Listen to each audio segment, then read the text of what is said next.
What was the most coldest revenge you ever heard from a silent neighbor?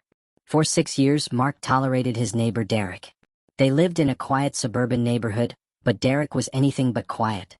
He was the kind of man who mowed his lawn at 6:30 a.m. on Sundays, ran a leaf blower for fun, and hosted late-night backyard poker games with drunk laughter echoing through the night. Mark, a freelance writer who worked from home, valued silence the way a monk values solitude. He asked nicely, then firmly. Derek would always say, "No problem, buddy," then crank up the bass the next day like it was a dare.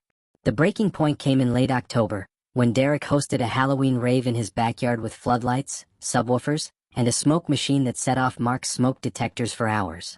Mark didn't yell. He didn't confront. He just watched and planned. Mark spent the winter months researching every petty noise ordinance, privacy law, and zoning code in the county.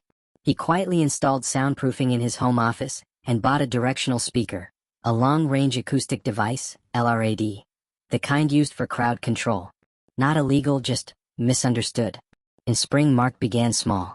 Every morning at 5 a.m., he pointed the speaker directly at Derek's bedroom window and played the barely audible sound of a mosquito buzzing on loop. It was subtle enough that Derek couldn't tell if it was real or imagined. Sleep-deprived paranoia began setting in. Then came the scent project. Mark acquired soil rich in fox urine, pungent and nearly impossible to wash out, and quietly fertilized Derek's flower beds at night. The whole yard smelled like a wild animal preserved by mid-May. The real revenge was psychological.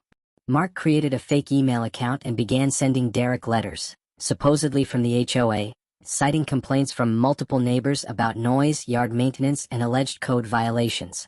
He included realistic forms, official-sounding warnings, and threats of fines. Derek, in a panic, trimmed back all his hedges, canceled a birthday party, and even paid to have his patio soundproofed. Then Mark went silent. No more mosquito sounds. No more emails. No more complaints. Nothing. Just silence. Which, after everything, was the loudest punishment of all. Derek was left perpetually paranoid, looking over his shoulder, waiting for the next blow that never came. Every time he laughed too loud, he flinched. Every time a letter arrived, he braced himself. Mark finally had what he always wanted, peace and quiet, and the knowledge that Derek would never feel truly comfortable in his own home again. Moral: revenge doesn't always have to be loud.